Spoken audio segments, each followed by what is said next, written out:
भूर्भुवः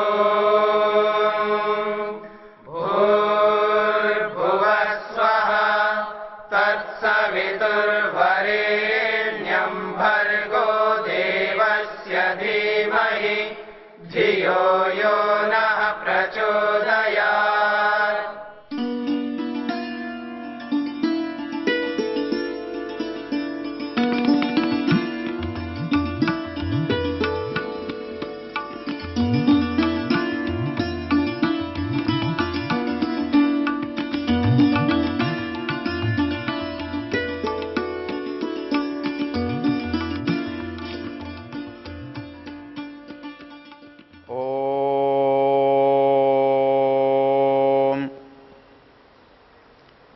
इस मंत्र में एक जो और सौंदर्य बना हुआ है वो है इसके चतुर्थ चरण का जो अंतिम पद है। चतुर्थ चरण में जो बात कही गई है, मां गृधः कस्य सिद्धनम, अर्थात मैं मन से भी किसी को चाहने का अपराधी न बनूं। मैं अपराधी बनता हूं जब मर्यादा का उल्लंघन करता हूं, अपराधी बनता हूं जब मैं सीमा का अतिक्रमण करता हूं, अपराधी बनता हूं जब मैं कानून को तोड़ता हूं। मैं किसी दुकान पर खड़ा हुआ किसी वस्तु को देखने के लिए लेता हूं और उसे अपने थैले में डाल लेता हूं, तो भले ही दुकानदार ने नहीं देखा, किंतु मेरे अंदर बैठे हुए आत्म परमात्मा ने तो उसका साक्षात्कार किया, उसे जाना, उसे देखा। इसलिए मेरे कार्य का जो दंड होगा वो तत्काल होगा, तत्काल विभाजित हो जाएगा, निर्णीत हो जाएगा। उसके लिए कोई अलग से मुकदमा करने की, वकील करने की, जज करने की आवश्यकता नहीं। तो जैसे ये काम अपराध मन से होता है, इसलिए यहां गृध शब्द का प्रयोग किया है। अर्थात मुझे अपराध जो है वो मन से नहीं करना, मतलब मन से मुझे दूसरे की वस्तु की इच्छा नहीं करनी। मतलब मैं इच्छा करूंगा तो दूसरे की वस्तु किसी दिन उठा भी लूंगा, लेने का प्रयत्न भी करूंगा, ले भी लूंगा, लेकिन मैं इच्छा ही नहीं करूंगा तो कभी भी मेरे मन में दूसरे की वस्तु लेने की बात उठेगी ही नहीं। और वस्तु को हाथ से उठाकर लाना तो बहुत दूर की बात है। इसलिए वेद कहता है उठाओ मत, ये नहीं कह रहा है उठाने की सोचो मत, ये इसका विशेष कहना है। अर्थात हम बुराई के बारे में हमारे मन में संस्कार ही ना आए। वास्तव में तो एक गड़बड़ क्या होती है कि व्यक्ति जितना जितना धार्मिक हो जाता है, जितना विचारशील होता है, उतना उतना उसे भय अधिक लगने लगता है। वो हर समय ये सोचता है कि कहीं गलत तो नहीं हो जाएगा, और इसलिए वो भयभीत होता जाता है, वो डरता जाता है, इसलिए वो डर से उस काम को करना नहीं चाहता। तो ये जो भय मेरे अंदर पैदा होता है, ये भय पैदा होने से ही मैं उस काम को करने से बचता हूं। और ये भय मुझे सीमित रखता है अपने तक, अपनी सीमा तक, अपनी वस्तु तक, अपने घर तक। मैंने सोचा और मैंने दूसरे की सीमा का अतिक्रमण किया, तो मेरी सीमा का जो अतिक्रमण करना है उसे मैं सोचता हूं शायद मेरे लिए लाभ है, किंतु निर्णय से पता लगता है कि वो मेरे लिए भी हानिकर है और दूसरे के लिए भी हानि पहुंचाने वाला है। मैंने दूसरे की वस्तु को बलात् यदि अपना लिया है, हथिया लिया है, तो ये उसके लिए दुख का तो कारण है ही, कष्ट का कारण है, लेकिन उसके साथ ही साथ मेरे लिए भी ये अत्यंत दुख का, कष्ट का कारण बनता है, बनेगा। इसलिए मुझे ये समझने की आवश्यकता है कि कौन सी वस्तु मेरी है, कौन सी मेरी नहीं है। और इसको समझाने के लिए इस मंत्र का अंतिम चरण है। वो कहता है कस्य स्विद् धनम, क्योंकि मुझे चाहने का अधिकार है मेरी वस्तु का। जब जब भी मैं किसे मेरा मानता हूं, मैं उसे चाहता हूं, मैं उसे प्राप्त करता हूं, मैं उसके लिए यत्न करता हूं, शास्त्र कह रहा है कि तुम ये अच्छी तरह से जानो कि तुम्हारा इसमें क्या है। जो तुम्हारा है वो तो तुम्हारे लिए है, उसे तुम ले सकते हो। लेकिन यदि तुम्हें यह पता हो जाए कि ये तुम्हारा नहीं है तो मां गृध का संबंध बनेगा। अर्थात मां गृध की पंक्ति तब काम में आएगी जब मुझे यह पता होगी ये मेरा नहीं है। तो शास्त्र कहता है कि आपको व्यवहार करने से पहले उसका जो विचार है वो भी अच्छा आना चाहिए। और वो विचार क्या आना चाहिए? तुम्हें यह पता होना चाहिए कि जो वस्तु है वो किसके अधीन है। वो तुम्हारे अधीन है, किसी दूसरे व्यक्ति के अधीन है, या परमेश्वर के अधीन है। जब मुझे यह पता लग जाएगी कि वो वस्तु मेरे अधीन नहीं है, अर्थात कुछ पैसे हैं, मुझे उनकी आवश्यकता है और वो मेरे पास नहीं है, तो मैं ये सोचता हूं कि जिसकी जेब में है उसमें से मैं निकाल लूं और मेरा काम कर लूं। तो वो मेरे पास नहीं है और वो दूसरे के अधिकार में है। तो दूसरे के अधिकार में है ये बात जब तक नहीं होगी तब तक वो बात चोरी नहीं होगी, वो बात दुराचार नहीं होगा, वो बात बुरी नहीं होगी। बुरी होने के लिए मुझे ये पता भी होना चाहिए कि यहां मेरा अधिकार नहीं है, ये वस्तु मेरी नहीं है, इसका मैंने मूल्य नहीं चुकाया है, इसलिए मैं इसे प्राप्त नहीं कर सकता। और फिर भी मैं प्राप्त करना चाहता हूं, ये गलती है। तो मैं प्राप्त करना चाहता हूं, इस गलती को जानने समझने के लिए मुझे एक और जानकारी होनी चाहिए कि ये है किसका। यदि मुझे यह पता लग जाए कि यह सामान किसका है तो मुझे दो लाभ हो सकते हैं। एक लाभ यह हो सकता है कि मैं उससे मांग सकता हूं, वो मुझे दे सकता है। और एक लाभ यह होता है कि वो उसका है इसलिए मैं उसकी इच्छा न करूं, उसे न चाहूं, उस ओर न जाऊं। तो पहली चीज मेरी समझने में यह आनी चाहिए कि जब मैं किसी वस्तु को चाहता हूं तो क्या उसके बारे में मैं जानता हूं कि नहीं जानता हूं। यदि जानता हूं तब तो वो भूल से मैं बच सकता हूं, और यदि नहीं जानता हूं तो मैं भूल से नहीं बच सकता। इसलिए वो कहता है कस्य स्विद धनम। यहां धन जो है समस्त संसार की वस्तुओं का प्रतीक है। वो धन का अर्थ यहां नोट या पैसा या सोना नहीं है। यहां धन का अर्थ जो भी वस्तु चाहिए मुझे वो सब इस धन के अंदर सम्मिलित हैं, क्योंकि धन से वस्तु आती हैं, वस्तुओं से धन आता है। इसलिए धन का यहां अर्थ संकुचित अर्थ नहीं होगा, केवल सोना चांदी रुपया पैसा अर्थ नहीं होगा। यहां धन तो सब सामान का नाम है, प्रकृति के समस्त पदार्थों का नाम है। अर्थात ये जो समस्त संसार हैं, संसार में जो समस्त पदार्थ हैं, इनका जो स्वामित्व है वो क्या मेरे पास है या मेरे जैसे किसी के पास है। यदि इस पर हम विचार करें तो मैं देखता हूं कि ये जो स्वामित्व है जिन वस्तुओं के लिए मैं कह रहा हूं कि ये मेरा है, और इसलिए है कि मैंने इसको खरीदा है, किसी ने मुझे इसे बेचा है, मैंने इसका पैसा चुकाया है, इसलिए इसका मुझे स्वामित्व मिला है। लेकिन जब मैं ऐसी जगह चला जाऊंगा जहां मेरी स्थिति नहीं रहेगी, मेरी उपस्थिति नहीं रहेगी, तब इसका स्वामी कोई दूसरा बन जाएगा।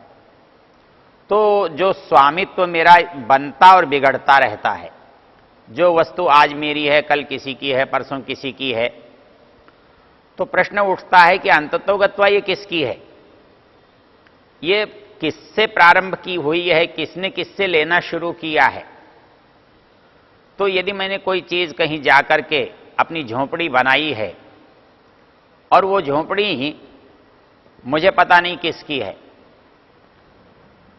तो वो किसी की भी नहीं है ये होने पर भी इसके बनाने वाले की तो होनी ही है, बनाने वाले की तो होगी ही। तो जो कुछ इस संसार में बना है उसका पहला जो स्वामी है, मालिक है, वो ईश्वर है। वो जो पहला स्वामी यदि मुझे पता है तो मुझे बीच के स्वामियों की चिंता नहीं है। मैं उस पहले स्वामी से ले सकता हूं, पहला स्वामी मुझे दे सकता है। लेकिन मुझे पहले स्वामी का पता नहीं होता, पहला स्वामी कौन है मुझे मालूम नहीं होता, इसलिए संसार में बहुत सारे स्वामी बार बार आते जाते हैं। जो ये स्वामित्व का आना जाना है, लोगों का बदलना है, ये स्वामित्व का जो क्रम है ये निरंतर चलता रहता है। इसलिए कभी मुझे स्वामित्व का पता होता है, कभी मुझे स्वामित्व का पता नहीं होता है। लेकिन वेद ये कह रहा है कस्य स्वेद धनम, अर्थात यदि तू किसी भी धन के बारे में सोच कर देख, किसी धन के बारे में चिंतन विचार करके देख, उस पर तेरा कैसा अधिकार है, तो पता लगेगा अधिकार है, बहुत थोड़े समय के लिए, बहुत थोड़ा सा है। उसमें भी कुछ अंश तक ही है, बाकी होने पर भी मेरा उपयोग, मैं उसका उपयोग नहीं कर सकता, मेरे लिए व्यर्थ हो जाती है वस्तु। और बहुत होने पर भी मेरे लिए सारी वस्तु काम में नहीं आती, बहुत थोड़ी सी वस्तु काम में आती है, बहुत थोड़ा सा उसका मैं उपयोग कर सकता हूं। तो इसलिए जब मैं न उसका बहुत उपयोग कर सकता हूं, न बहुत मैं उसे प्राप्त कर सकता हूं, तो मेरी सीमा के योग्य जो मेरी प्राप्ति है, मेरी उपलब्धि है, मेरा उसका लाभ है, ये विचार जब मैं करता हूं तो मुझे एक बात का पता लगता है कि इसका जो वास्तविक स्वामी है, जिसकी पहले पंक्ति में मंत्र की चर्चा हुई है, वो है। और मुझे फिर ये प्रश्नवाचक चिन्ह नहीं लगाना पड़ेगा कि धनम कस्य स्वित, तो उसका ये अर्थ ज्यादा संगत हो जाएगा कि मेरे जैसे किसी का नहीं है, अर्थात किसी मनुष्य का नहीं है, किसी प्राणी का नहीं है। तो इसलिए जब वो चीज मेरे से दूर होगी या मुझे नहीं मिलेगी या मेरे से छिन जाएगी, उस परिस्थिति में मेरे लिए वो लाभदायक विचार होगा। एक तो इससे मैं ये भी सोचता हूं कि दूसरे की वस्तु है, इसलिए मुझे लेने का अधिकार नहीं है, और इससे मैं एक अपराध करने से बच जाता हूं। और इसका दूसरा जो प्रकार है वो ये कि मैं ये जानता ही हूं कि जो कुछ मेरे पास है वो भी मेरा अपना नहीं है, उस पर जैसा अधिकार मैं चाहता हूं, जैसा अधिकार मैं बताता हूं, वैसा अधिकार मेरा है नहीं। वो वस्तु मेरे पास है अवश्य, वो कुछ समय के लिए रहती है, कुछ दिनों के लिए रहती है, फिर वो वस्तु मेरे से छिन जाती है। जब कोई मेरे से छीन लेता है या छीन सकता है, तब वो वस्तु मेरे अधिकार की है, मेरी है, ये कहने में परेशानी होती है। यदि मैं समझता हूं कि मेरी है, छीनी गई, तो मुझे दुख अधिक होता है। और यदि मुझे वस्तु स्थिति का पता हो कि वस्तु मेरी नहीं है, तो छीनी भी जाने पर, मुझे उससे लगाव भी होने पर, मुझे उतना कष्ट नहीं होगा जितना कष्ट मुझे मेरी मानने पर होता है। तो किसी वस्तु को जब मैं मेरी मान करके बात करता हूं, जब मैं कोई व्यवहार मेरा है, मैं हूं ऐसा मान करके करता है, तो उस व्यवहार में सफलता न मिलने पर, कम सफलता मिलने पर मुझे भारी दुख होता है और भारी कष्ट होता है। उस कष्ट से बचने का एकमात्र उपाय है, और वो उपाय केवल यही है कि मुझे उसके स्वामित्व का बोध हो। संसार में जो भी चीज मेरे से छीनती हुई दिखाई देती है, उसमें दुखी होने का कारण मेरे अपनापन है, मेरा अधिकार है, मेरा स्वत्व है, मेरापन है। और वो पन जितना ज्यादा अशुद्ध होगा, जितना ज्यादा अनुचित होगा, जितना ज्यादा गलत होगा, उतना ही ज्यादा मुझे दुख भी होगा, उतना ही वस्तु के प्रति मोह भी होगा। लेकिन यदि वही वस्तु है, वही व्यक्ति है, और ऐसे व्यक्ति के अंदर एक भाव ये है कि संसार की कोई भी वस्तु मेरी नहीं है, मेरे लिए है, और मेरे लिए है, तो जिस लिए है, जिस कारण के लिए है, जिस उपयोगिता के लिए है, वहीं तक मेरी है। अर्थात जब मेरी वस्तु मेरे उपयोग में आ चुकी, अब मुझे उसका उपयोग नहीं करना है, उसकी आवश्यकता नहीं है, तो फिर वो वस्तु मेरी नहीं रहती। वो मेरी पन जो, उससे मेरा पन जो जुड़ा हुआ है, वो केवल तब तक जुड़ा हुआ है जब तक वो मेरे लिए उपयोगी है, लाभदायक है, अनिवार्य है, आवश्यक है। तो इस संसार में जितनी वस्तुएं हैं जिनका संबंध मेरे शरीर से है, मेरे मन से है, मेरी बुद्धि से है, उनको मुझे मेरा कहने का अधिकार है, उसे प्राप्त करने का अधिकार है। वो तभी तक है जब तक वो मेरे लिए काम की हैं, मेरे लिए लाभदायक हैं। और जिस क्षण वो वस्तु मेरे लिए लाभदायक नहीं है, और फिर भी यदि मैं ये कहता हूं कि ये मेरी है, तो ये मेरा ज्ञान अज्ञान है, अशुद्ध ज्ञान है, गलत है। तो इस गलती से बचने के लिए वेद का मंत्र कहता है, कस्य स्वेद धनम। तू भले आदमी अच्छी तरह से सोच ले, ये संसार का धन किसी का भी नहीं है। और ये संसार की जो वस्तुएं हैं, इन्हें कोई प्राप्त करे ये तो ठीक है, इनका उपयोग करे ये भी ठीक है, लेकिन सबसे समझदार व्यक्ति वो है जो इसका उपयोग होने के बाद इसको अपने से परे हटा दे। जो व्यक्ति अनावश्यक वस्तुओं का संग्रह करता है, उसे हम बुद्धिमान नहीं कहते। जो आवश्यक है उन वस्तुओं को रख करके बाकी वस्तुओं को जो हटा देता है, जो दूर कर देता है, वो व्यक्ति बुद्धिमान कहलाता है, समझदार कहलाता है। इसलिए वेद ने हमको एक शिक्षा दी है। वो शिक्षा ये दी है कि तुम यदि इस संसार के यथार्थ को समझ लो कि संसार के वस्तुओं का स्वामी वास्तविक रूप में कौन है, मूल रूप में कौन है, तो वो स्वामी तुमको वस्तुएं देने वाला है।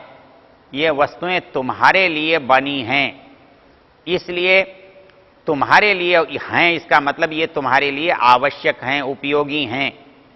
भोजन के समय मुझे भूख लगी है और रोटी इस संसार में है, तो वो रोटी का उपयोग मेरी भूख के लिए है। और वो भूख मिट जाने के बाद, भूख समाप्त हो जाने के बाद, उस रोटी का मेरे लिए कोई मूल्य नहीं रहता है। ये बिल्कुल वैसे ही उसको मैं अपने अधिकार में बनाकर रखूं, मैं उसे अपने से जोड़कर रखूं, तो ये गलत हो जाएगा, ये अनुचित हो जाएगा। इसलिए जो वस्तु मेरे लिए जितनी देर तक उपयोगी है, इसलिए वो ये कहता है भुंजी था, और यहां कहता है मां गृध, अर्थात उसका व्यर्थ का लालच मैं कभी न करूं। इसलिए मंत्र है कस्य स्वेत धनम, अर्थात ये धन किसी का भी नहीं है। ओ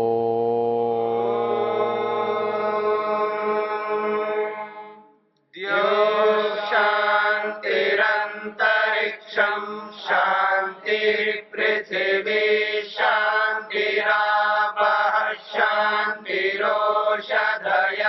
शांतिः वनस्पतयः शांतिर्विश्वे देवा शांतिर्ब्रह्म शांति सर्वं शांति शांतिरेव शांति क्षमा शांतिरेधि।